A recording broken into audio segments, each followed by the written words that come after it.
My name is James Beck. My name's also James Beck. My dad was even a pastor for a while. All my friends thought he was the best. We've even built a log house that we live in right now. Reality is, there were no cookies and milk, no baseball games. I spent very little time with my dad. We'd drive into town and pull up behind a tavern. And about 2 hours later, he'd come out with a Coke and a bag of potato chips. And I'd say, Dad, are we going to go do something? Can we go home now? And he said, no, son, I've got a little more business to conduct. And he'd go back in.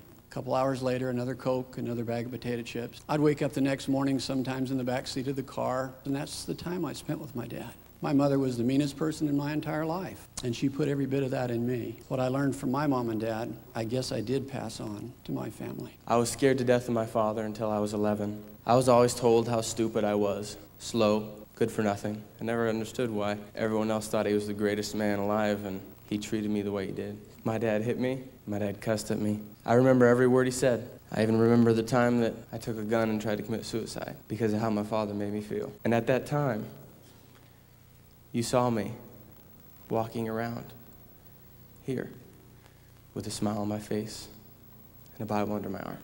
About 12 years ago, we went on vacation, and we were visiting my wife's aunt and uncle. And while we were down there, Rayetta Graham looked at me, and she said, Jim, you guys seem so happy. What's the secret to your marriage? Number one, we love each other very, very much. And I said, number two, we really like each other. And I said, number three, Sue and I have excellent communication. She looked over to Sue and she said, Sue, is that about the way you see it? And Sue said, well, no. She said, I think as much as Jim can, he loves me, but he doesn't like me and he never has. And we've never communicated. I looked over because I thought there was a punchline coming. Instead of a punchline, she started crying. And I got mad. And I jumped up and I said, how dare you do this in front of your family? And it was about 2 or 3 o'clock in the morning, and I thought, man, every time Sue brings anything up and I try to defend myself, either Rayette or Dick step in and say, well, Jim, you see where you were wrong here? I laid there in bed and I thought, boy, they act like I'm just like my mom and dad. Everything that I'm doing and everything they're telling me I'm doing is just what I hated in my parents. And then I thought, you know, I'm repeating history. And maybe someday my son will get married and he'll repeat it again. And then his son can get married and repeat it again. Or I can stop it right now and I can break the chain. I woke up early the next morning and I said, Sue, I want you to know that from this day forward, for the 12 years that you weren't happy, I'm going to make it up to you. I went up after I talked to Sue and I said, Bubba was 11. I said, I want you to know every minute that I stole out of your childhood, I'm going to make it up to you. I promise. I want you to tell me one thing right now that I can do to show you that I'm going to make it up to you. And he looked up at me and he said, Dad, if I never had to work with you again the rest of my life, that would be good. And I said, okay, son. And when I left, I took a list. I had a piece of paper and it said, from now on, you can't do these things.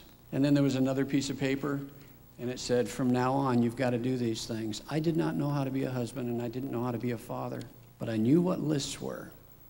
And so I read my list every day. And once a week, or sometimes more often, I'd go to James and I'd say, James, this is tough for a dad. And I'd say, James, how am I doing? It's been about 13 years. Bubba and I sat in a coffee shop up here a couple weeks ago. And he said, you know, Dad, it's taken almost as long to wash out all the garbage as it did to put it in. What my parents taught me, I definitely passed on to my family. But I found out it was never too late to change every bit of that. And now, my son calls me his best friend. Each of us choose, as parents, what we want to pass on to our kids. Right now, you're choosing what you're programming into your kids. If it's going to be, if you're going to break the chain, it's up to me. We've broken it. But it's also up to you, and you. No one will break it for you. You got to work on it. It takes a lot of work. It took us 11 years. But you can do it.